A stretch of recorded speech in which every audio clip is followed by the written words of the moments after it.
సగం సమస్యలకి కారణం మనం ఆలోచించేటువంటి విధానం మాత్రమేనట. ఎవరైతే చెడుగా ఆలోచించేటువంటి గుణం కలిగి ఉంటారో వాళ్ళకి అత్యధికమైనటువంటి సమస్యలు వస్తాయట.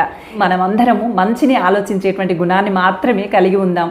చనిపోయాక నరకం ఉంటుందో లేదో తెలియదు, కానీ మనకు బాగా ఇష్టమైనటువంటి వ్యక్తులు, ప్రాణం కన్నా ఎక్కువగా ప్రేమించినటువంటి వ్యక్తులు మన నుండి దూరమైతే చాలు, నరకం ఎలా ఉంటుందో బ్రతికుండగానే అనుభవిస్తాం. అలాంటి వ్యక్తులను దూరం చేసుకున్నటువంటి వాళ్ళకి మాత్రమే ఆ బాధ తెలుస్తుంది. మరి మీరేమంటారు? జీవితం అంటేనే కష్ట సుఖాల సమ్మేళనం. కష్టం వెనక సుఖం, సుఖం వెనక కష్టం చీకటి వెలుగులాగా మారుతూనే ఉంటాయి. అయితే జీవితంలో వచ్చేటువంటి ప్రతి కష్టాన్ని ఒక సవాలుగా భావించు. జీవితం ఎప్పుడూ సవాళ్ళని విసురుతూనే ఉంటుంది.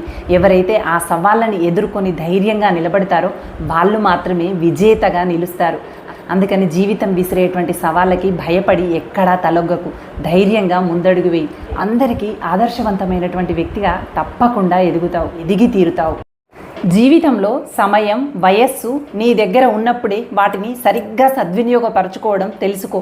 ఒక్కసారి అవి ఖర్చయ్యాక తిరిగి పొందలేము. ఎంత ప్రయత్నించినా అవి ఎప్పటికీ తిరిగి రావు. అందుకని సమయాన్ని, వయస్సులో ఉన్నటువంటి శక్తిని సరైనటువంటి పద్ధతిలో సద్వినియోగం చేసుకోవడం అలవాటుగా మార్చుకో. మెరుగైనటువంటి జీవితం నీ సొంతం అవుతుంది.